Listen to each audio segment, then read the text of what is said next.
Hello everyone, যেমনটা আমি তোমাদেরকে বলেছিলাম যে আমি এই চ্যানেলের মধ্যে তোমাদের জন্য এমটিএস 2025 এক্সামের জন্য ভোকাবুলারি সিরিজ স্টার্ট করছি এবং সেই সমস্ত ভোকাবুলারিগুলো যেগুলো বারংবার আগের বছরগুলোতে রিপিট হয়েছে এবং এগুলো তোমরা যদি পড়ো তাহলে আরামসে তোমাদের 2025 সালের যে এক্সাম সেই এক্সামের নৌকা কিন্তু তোমাদের পার হয়ে যাবে যদি তোমরা এটাকে বারংবার পড়ো এবং ঠিকমতো রিভিশন দাও।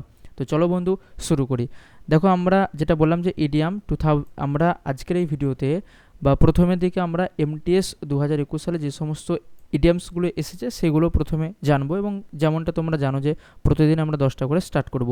তো আরও একবার বলে দিই যে আমাদের টার্গেট হচ্ছে 90 দিন। 90 দিনের মধ্যে আমরা সমস্ত ভোকাবুলারি, সে এমটিএস হোক, সে তোমার ইডিয়ামস হোক, ওয়ান ওয়ার্ড সাবস্টিটিউশন হোক বা সিনোনিম অ্যান্টোনিম হোক, সেগুলো আমরা সমস্ত কিছুটা কিন্তু 90 দিনের মধ্যে কমপ্লিট করে নেব এবং আজকে হচ্ছে তার 1 নম্বর দিন, ফার্স্ট ডে। দেখা যাক কীরকম ভিডিও হচ্ছে, কীরকম রেসপন্স পাচ্ছি। এবং আজকের এই ভিডিওতে আমরা 10টা ইডিয়ামস কিন্তু আমরা কমপ্লিট করব এবং এইভাবে যদি আমরা একের পর এক ইডিয়ামগুলোকে কমপ্লিট করি তাহলে আগামী 90 দিনের মধ্যে আমাদের 900খানা ইডিয়াম কিন্তু কমপ্লিট হয়ে যাবে। জাস্ট ইম্যাজিন বন্ধু, জাস্ট ইম্যাজিন। তো যাই হোক, লেটস স্টার্ট। তো প্রথমেই দেখো, আমাদের ফার্স্ট ইডিয়াম হচ্ছে one's cup of tea. First idiom হচ্ছে one's cup of tea. One's cup of tea মানে তোমরা যদি এই ওয়ার্ডটাকে শব্দ যদি ভাঙো তাহলে মনে হবে যে কারোর কাপের চা। টি, কাপ অফ টি, চায়ের কাপ। কাপ অফ টি, চায়ের কাপ, নিজের নিজের চায়ের কাপ।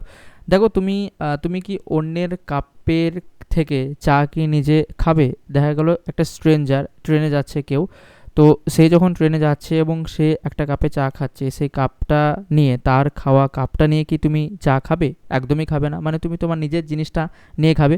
তো ঠিক এরকম ধরনেরই এই ইডিয়াম। তো ইডিয়ামটার ওয়ান্স কাপ অফ টির মানে হচ্ছে something that one enjoys or is good. তুমি নিজে এনজয় করছো, যা কারো পছন্দ বা আগ্রহের বিষয়। তুমি অন্যের চা খেতে যাবে? অন্যের চুমুক লাগানো কাপে তুমি কি চা খেতে যাবে? একদমই খেতে যাবে না, নিজের কাপটাই তুমি প্রেফার করবে। সো এখানে বলতে চাইছি যে something that one's enjoys or is good at মানে হচ্ছে আমরা যেটা এনজয় করি। কারো ক্রিকেট খেলতে কেউ ক্রিকেট খেলতে পছন্দ করে, কেউ ফুটবল খেলতে পছন্দ করে, কেউ সিনেমা দেখতে পছন্দ করে এবং সিনেমাতেও বিভিন্ন ধরনের চয়েস থাকে। কেউ হরর মুভি দেখতে পছন্দ করে, কেউ রোম্যান্টিক মুভি দেখতে পছন্দ করে, কেউ পলিটিক্যাল মুভি দেখতে পছন্দ করে, কেউ সাসপেন্স টাইপের মুভি দেখতে পছন্দ করে। তো এক একজনের এক এক রকমের পছন্দ। এবার সেই পছন্দটাকে, সেই নিজের পছন্দ, নিজের আগ্রহের বিষয়টাকে আমরা কিন্তু ইডিয়ামের ভাষায় বলছি one's cup of tea. Is it clear friends?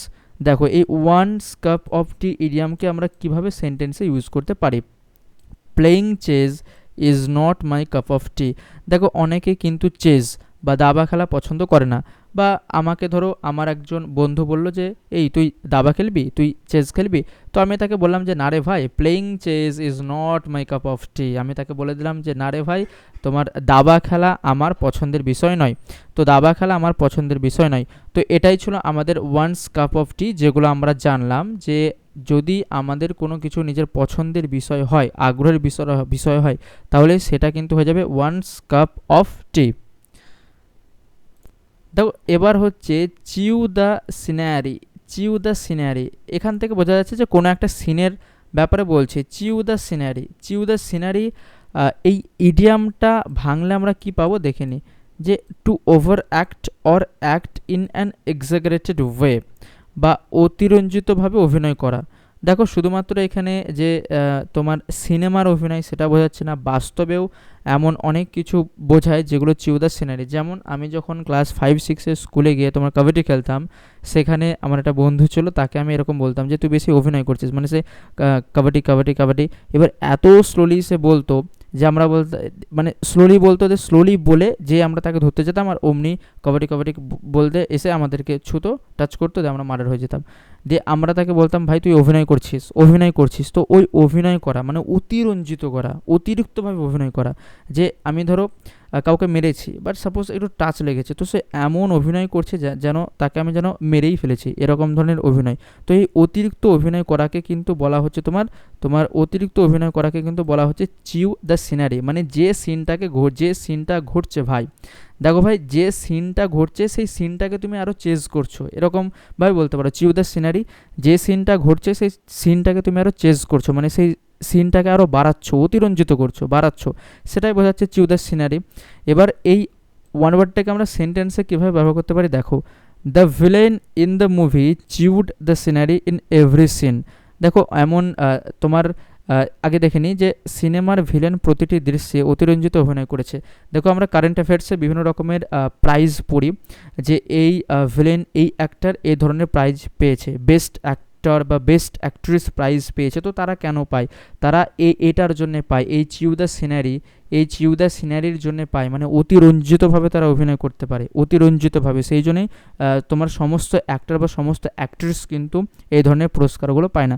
তো বোঝা গেল চিউ দ্য সিনারির অ্যাকচুয়াল মানে হচ্ছে অতিরঞ্জিতভাবে অভিনয় করা। যেমন হচ্ছে আমাদের স্টেটের যে চিফ মিনিস্টার, সে কিন্তু এই ধরনের করে থাকে, একেবারে চিউ দ্য সিনারি। তো এবার হচ্ছে তোমার দ্য লায়ন্স শেয়ার, এটা তোমরা সবাই জানো। দ্য লায়ন্স শেয়ারের মানে হচ্ছে সিংহভাগ। আমরা বাংলাতেও বা ইতিহাসেও পড়েছি সিংহভাগ, যে দ্য লায়ন্স শেয়ার এটার মানে কি দেখো, যে the largest part of portion বা সিংহভাগ বা সবচেয়ে বড়। ধরো আমি এখানে একটা লাইন টানলাম, এবার এটা হচ্ছে এ আর তোমার এটা হচ্ছে তোমার বি। এবার এই এ বি লাইনের মধ্যে আমি ধরো তোমাদের দুইজনকে ভাগ করে দেবো। তো একজনকে তোমার এখান থেকে এই পর্যন্ত দিলাম, আর আরেকজনকে এখান থেকে এই পর্যন্ত দিলাম, মানে এতটা হয়ে যাচ্ছে তোমার সিংহভাগ, মানে the largest part of the portion, সেটাকে কিন্তু আমরা বলছি এখানটায় দ্য লায়ন্স শেয়ার, মানে হচ্ছে সিংহভাগ বা সব থেকে বড় অংশ, সিংহভাগ সব থেকে বড় অংশ। যেমন আমরা বলতে পারি যে আমাদের দেশের সিংহভাগ অংশটাতেই কিন্তু তোমার বিজেপি পার্টি রুল করছে, এরকম আমরা বলতে পারি। এবার দ্য লায়ন্স শেয়ারটাকে আমরা কীভাবে সেন্টেন্সের মাধ্যমে ইউজ করব, he took the lion's share of the profits, মানে হচ্ছে সে লাভের সিংহভাগ নিয়ে নিল। ধরো দুটো তোমার ফ্রেন্ডস, তোমরা ম্যাথসের পার্টনারশিপে এরকম ধরনের কোশ্চেন পাবে যে এ এবং বি দুজন বন্ধু একটা বিজনেস স্টার্ট করলো, সেখানে এ বেশি তোমার ক্যাপিটাল দিয়েছিল, বেশি মূলধন দিয়েছিল, সেই কারণে এ বেশি পরিমাণে তোমার প্রফিটটা পেলো। তো he took the lion's share of profits, lion's share মানে হচ্ছে সব থেকে বড় অংশ, এরকম তোমরা বলতে পারো। লায়ন্স শেয়ার মানে হচ্ছে সিংহভাগ বা সব থেকে বড়, বা এরকমভাবে মনে রাখতে পারো লায়ন্স শেয়ার। ধরো একটা বাঘ, মানে একটা জঙ্গলের মধ্যে ধরো একটা হরিণ শিকার হলো, এবার সেই হরিণটা প্রথমে কে খাবে? প্রথমে তো রাজা খাবে। এবার রাজা খেলে, মানে বনের রাজা তোমার সিংহ, এবার সে যদি খায় তো একটু তো খাবে না, সে নিশ্চয়ই বেশি খাবে। তো বেশি খাওয়ার পর সবাইকে বাকি বাচকুচ যেটা পড়ে থাকবে সেটা বাকিদেরকে দিয়ে দেবে। তো এইভাবে তুমি মনে রাখতে পারো যে দ্য লায়ন্স শেয়ার মানে হচ্ছে সিংহভাগ, এরকমভাবে তোমরা মনে রাখতে পারো। দেখো এবার হচ্ছে through thick and thin. Thick মানে হচ্ছে তোমার মোটা এবং থিন মানে হচ্ছে পাতলা। তো কি বোঝাচ্ছে একটু দেখে নিই, যে in good Times and bad or loyal under all circumstances, মানে হচ্ছে সুখ দুঃখ সবসময় পাশে থাকা। থ্রু থিক অ্যান্ড থিন, তোমার সিচুয়েশান মোটাই হোক, ভালোই হোক, বা তোমার সিচুয়েশান থিনই হোক, পাতলাই হোক বা খারাপই হোক। আবারও বলছি, তোমার ভালো সিচুয়েশান ঠিকই হোক, বেশি বড়ই হোক, বেশি মোটাই হোক, বা তোমার ভালো সিচুয়েশান একেবারে থিন হয়ে যাক, একেবারে পাতলা হয়ে যাক, সব সিচুয়েশানেই কিন্তু পাশে থাকা, এটাকেই কিন্তু আমরা বলছি তোমার থ্রু থিক অ্যান্ড থিন। বোঝা গেল, থ্রু থিক অ্যান্ড থিন মানে হচ্ছে in good Times and bad Times, কিংবা লয়াল আন্ডার অল সার্কামস্টেন্সেস, মানে হচ্ছে সুখ দুঃখতে সবসময় পাশে থাকা, সেটাকে আমরা কিন্তু বলছি থ্রু থিক অ্যান্ড থিন। মানে তোমার কাছে যে পয়সা, যে টাকা, সেটা থিকই হোক বা থিনই হোক, তোমার কাছে পয়সা মোটাই হোক বা পাতলা হোক, তোমার কাছে পয়সা থাকুক বা না থাকুক, সব সময় আমি তোমার পাশে আছি। এটাই হচ্ছে কিন্তু তোমার through thick and thin. I think is it clear? তো এবার এই থ্রু থিক অ্যান্ড থিনটাকে আমরা সেন্টেন্সের মাধ্যমে কিভাবে ইউজ করতে পারি দেখে নেব একবার। She supported me through thick and thin. এখানটায় হি হতো কিন্তু আমি সি লিখে দিয়েছি, এবং তোমরা অনেকে চাও যে হি এর জায়গাতে এখানে সি হোক, মানে তোমাদের লাইফে যাই হোক। তো she she supported me through thick and thin, প্রত্যেকে চাই এই জায়গাটায় সি হোক। She supported me through thick and thin মানে হচ্ছে সে সবসময় আমার পাশে থেকেছে সুখ দুঃখে। তো এভাবে তোমরা সেন্টেন্সটাকে কিন্তু এই ইডিয়ামটাকে তোমরা সেন্টেন্সের মাধ্যমে কিন্তু ইউজ করতে পারো। দেখো এবার হচ্ছে tricks of the trade. Tricks of the trade, এই ট্রিক্স অফ দ্য ট্রেড এই ফ্রেজটাকে যদি আমরা ভাঙি, এই ইডিয়ামটাকে আমরা যদি ভাঙি, তাহলে দেখো ট্রিক্স মানে কি? ট্রিক্স মানে হচ্ছে কোনো একটা সূত্র বা কোনো একটা ফর্মুলা বা কোনো একটা চালু নিয়ম। কিসের নিয়ম? অফ দ্য ট্রেড, ব্যবসার, বিজনেসের, বোঝা গেল ব্যবসার বা বিজনেসে। তো এটাই ট্রিক্স অফ দ্য ট্রেড। তো এটার এক্সপ্লানেশন কি বলছে দেখো, যে স্পেশাল টেকনিক্স মানে একটা বিশেষ কৌশল। স্পেশাল টেকনিক্স মানে হচ্ছে একটা বিশেষ কৌশল ইউজড বাই পিপল, যেটা মানুষজন ব্যবহার করে। কোন মানুষজন? Who are experienced in a particular job or activity, যারা একটি নির্দিষ্ট কাজে বা একটা নির্দিষ্ট অ্যাক্টিভিটিতে খুব দক্ষ। তো দেখো যেমন ধরো সাপোজ ধরো ক্রিকেট, বা আগে বলে দিই যে কোনো কাজের দক্ষ লোকেদের বিশেষ কৌশল, কোনো কাজের লোকেদের বিশেষ কৌশল।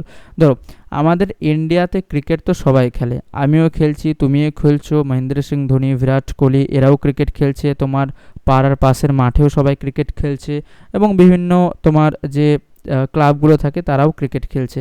কিন্তু দেখো সমস্ত ক্রিকেটারদের মধ্যে যারা প্রচুর পরিমাণে এক্সপিরিয়েন্সড, দেখো ক্রিকেটে তো সবাই এক্সপিরিয়েন্সড, কিন্তু এই এক্সপিরিয়েন্সডের মধ্যে বিশেষ কেউ কেউ থাকে যারা কিন্তু এক ধরনের স্পেশাল টেকনিক্স ব্যবহার করে, যে টেকনিক্সের কারণে কিন্তু কম বয়সেও অনেকে কিন্তু আইপিএলে চান্স পেয়ে যাচ্ছে। যেমন তোমার সূর্যবংশী থেকে শুরু করে আরও অনেকে আছে, সিএসকেতেও 2-3 জন আছে। তো এরকম ধরনের তো তোমার special techniques used by people who are experienced in a particular job or activity, মানে হচ্ছে কোনো কাজে দক্ষ লোকেদের বিশেষ কৌশল। দক্ষ লোক, ধরো তুমি একটা কাজ করছো, আমি একটা কাজ করছি, আমি বেশি এক্সপিরিয়েন্সড, আমি তো বেশি এক্সপিরিয়েন্সড। এবার আমি এক্সপিরিয়েন্সড হওয়ার কারণে আমি কিন্তু একটু আলাদা একটা স্পেশাল টেকনিক ব্যবহার করব যাতে আমাকে খাটতে না হয়, বোঝা গেল? তো এটাই হচ্ছে কিন্তু তোমার ট্রিক্স অফ দ্য ট্রেড, বোঝা গেল? ট্রিক্স অফ দ্য ট্রেড মানে কেউ একজন বিজনেস শুরু করেছে, আমি একটা বিজনেস শুরু করেছি, আরেকজন একটা বিজনেস শুরু করেছে, এবার আমারটা বেশি গ্রো করছে, ওটা করছে না। কেন গ্রো করছে? কারণ আমি কিছু স্পেশাল টেকনিক্স ব্যবহার করছি। এভাবেও কিন্তু তোমরা মনে রাখতে পারবে যে ট্রিক্স অফ দ্য ট্রেড এটার মানে হচ্ছে একটা স্পেশাল টেকনিক্স, একটা বিশেষ টেকনিক। Is it clear? এবার এই ট্রিক্স অফ দ্য ট্রেডটাকে আমরা সেন্টেন্সে কীভাবে ব্যবহার করতে পারি দেখো, যে it takes years to learn the tricks of the trade in the photography, মানে হচ্ছে ফটোগ্রাফির ক্ষেত্রে কাজের কৌশল শিখতে বছর লেগে যায়। মানে সেটাই যে it takes years to learn tricks of the trade. Tricks of the trade যেটার মানে তোমার বললাম একটা স্পেশাল টেকনিক। দেখো প্রত্যেকের, দেখো তোমাদের পাড়াতে হোক, তোমাদের লোকালয়ে হোক, তোমাদের এরিয়াতে হোক, তোমার ফটোশপের দোকান তো আছেই, কিন্তু সবাই কি একেবারে তোমার খুব সুন্দর অ্যাট্রাকটিভ ফটো তুলতে পারে বা ফটো বানাতে পারে? একদমই না। তো যারা পারে তারা এক ধরনের স্পেশাল টেকনিক্স কিছু ব্যবহার করে, তো সেটা হচ্ছে tricks of the trade. Is it clear my friends? দেখো এবার হচ্ছে ইন এ নাটসেল। এবার হচ্ছে ইন এ নাটসেল। তো দেখো ইন এ নাটসেল মানে জিনিসটা কি, যে in a few words or briefly মানে একেবারে ছোট, একেবারে সংক্ষিপ্ত, একেবারে ছোট বা একেবারে সংক্ষিপ্ত, যে সংক্ষেপে বা খুব অল্প কথায়। ইন এ নাটসেল তোমরা তো নাট বল্টু দেখেছো নিশ্চয়ই, টিউবওয়েলে লাগানো থাকে, বা বিভিন্ন কম্পিউটার ডেস্কটপ বা মোটর সাইকেলের নাট দেখেছো তো নাট। তো সেই নাটগুলো কি ছোট হয় না বড় হয়? ছোট হয় না বড় হয়? অবশ্যই ছোট হয়। তো এভাবে মনে রাখতে পারো যে in a nutshell, nut Boltu cartoon হয়। তো যাই হোক ইন এ নাটসেল, তো নাটসেল ভাবে মনে রাখতে পারো যে নাট ছোট হয়। তো নাট কথাটার মানে হচ্ছে ইন এ ফিউ ওয়ার্ডস খুবই সংক্ষেপে, বা ব্রিফলি আরও সংক্ষেপে, মানে সংক্ষেপে বা খুব অল্প কথায়। এভাবেও কিন্তু তোমরা মনে রাখতে পারো। নাটসেলটা খুব একটা ক্রিটিক্যাল নয়।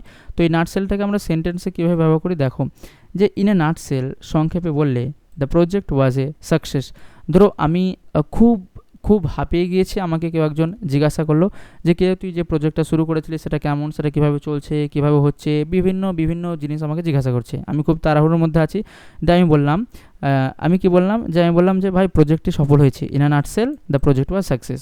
আমি তাকে বললাম যে in a nutshell the project was a success, মানে আমি বললাম সংক্ষেপে বললে প্রজেক্টটি সফল। আমি তাকে বললাম যে ভাই প্রচণ্ড তাড়াহুড়োর মধ্যে আছি, আমার অত ডিটেলস বলার সময় নেই, তবে আমি তাকে বলে দিচ্ছি therefore in a nutshell the project was a success, মানে খুবই সংক্ষেপে বললে প্রজেক্টটা সফল হয়েছে, এবার আমাকে তুই যেতে দে, এরকম ধরনের কিন্তু এরকমভাবে কিন্তু তোমরা মনে রাখতে পারো।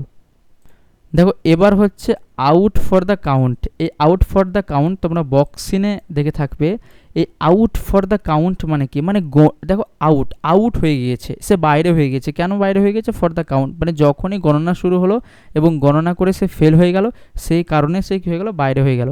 তো যাই হোক, এটা আমি জাস্ট যোগ করলাম। এবার দেখো কি বলছে যে unconscious or deeply asleep or defeated. তোমরা এটা মনে রাখবে, ডিফিটেড এটা মনে রাখবে। ডিফিটেড মানে হচ্ছে পরাজিত, এটা মনে রাখবে যে আউট ফর দ্য কাউন্ট এই ইডিয়ামটার মানে হচ্ছে ডিফিটেড, যার মানে হচ্ছে তোমার পরাজিত। Is it clear? এবারে আউট ফর দ্য কাউন্টটাকে আমরা সেন্টেন্সে কীভাবে ব্যবহার করতে পারি দেখো, যে he was so tired that he was out for the count by 9 PM, মানে সে এতটাই ক্লান্ত ছিল যে রাত 9টার মধ্যেই গভীর ঘুমে চলে গিয়েছিল।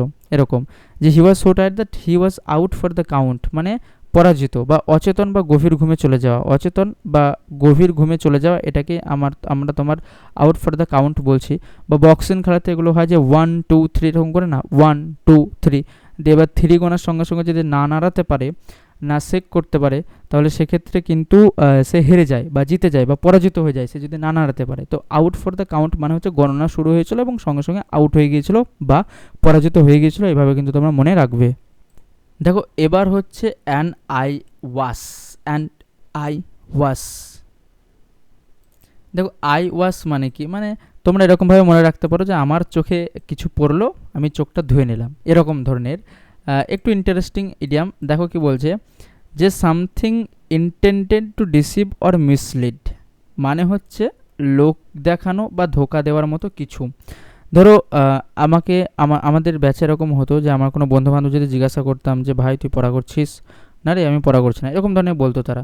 বা এমন কিছু কাজ করতো যে আমাদের চোখে ধোকা দিচ্ছে, কিন্তু সে ঠিক মনে মনে ভালো কাজ করছে।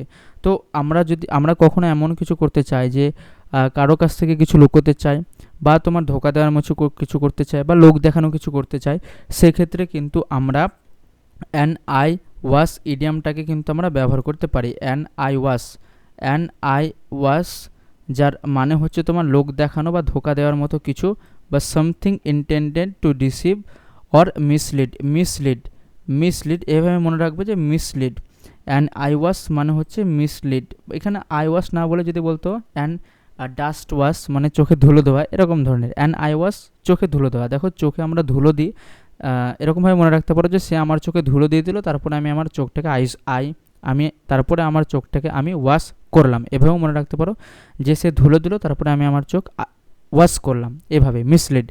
তো কিভাবে ব্যবহার করা যাচ্ছে দেখো, যে the companies promise of change was just an I wash, মানে কোম্পানির পরিবর্তনের প্রতিশ্রুতি ছিল শুধু লোক দেখানো। বোঝা গেল? মানে লোক দেখানো। দ্য কোম্পানিজ প্রমিস, কিসের promise? Of change, promise of change, মানে এটা পরিবর্তন করছে, কিছু পরিবর্তন করছে, যে তারা খুব কম স্যালারি দিচ্ছিল, বেশি স্যালারি দেবে, এই যে প্রমিস করেছিল, সেই প্রমিসটা ছিল কি? Was just an I wash, এটাই বোঝাচ্ছে। কিন্তু দেখো এবার যে ইডিয়ামসটা হচ্ছে সেটা হচ্ছে to lead one by the nose. দেখো to lead one by the nose কীভাবে মনে রাখবে? দেখো এমন অনেকে থাকে যারা সব কিছুতে নাক গলায়। আমরা বলি না যে ভাই এইটা আমাদের দুজনের বিষয়, তুই বেশি নাক গলাবি না। তো এই যে নাক গলাবি না, এই ইডিয়ামটাকে আমরা কিন্তু বলে থাকি to lead one by the nose. দেখো কি বলছে, to control or manipulate someone completely, মানে হচ্ছে কাউকে পুরোপুরি নিজের ইচ্ছা মতো চালনা করা, মানে সব বিষয়ে নাক গলাতে হবে। ধরো এ একটা বন্ধু, বি একটা বন্ধু, বি সবসময় এ বন্ধুর সব বিষয়ে নাক গলাতে চায়। তো এই যে নাক গলাতে চায়, যে নাক গলিয়ে লিড করতে চায়, সেটাকে আমরা বলছি to lead one by the nose, মানে সে সবসময় নাক গলাতে চায়, এরকম। তো এটাকে সেন্টেন্সে কীভাবে ব্যবহার করা যায়? He is so naive that anyone can lead him by the nose, মানে হচ্ছে সে এতটাই সরল যে কেউ তাকে নিজের ইচ্ছা মতো চালাতে পারে। আমাদের ব্যাচে একটা বন্ধু ছিল, একটা বান্ধবী ছিল যার নাম ছিল মাহি। তো সে এরকম ধরনের ছিল যে he was so naive that anyone can lead him by the nose, মানে সে এতটাই সরল ছিল যে কেউ তাকে নিজের ইচ্ছা মতো চালাতে কিন্তু পারতো।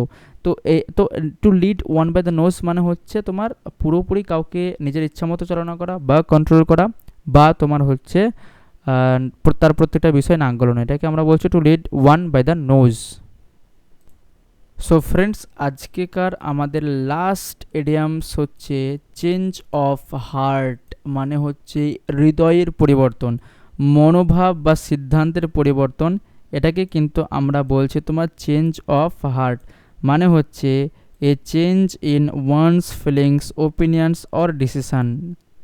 तुम लोग तो बहुत समझदार हो, तो इसलिए मैं इस इडियम को तुम्हारे ऊपर ही छोड़ देता हूँ।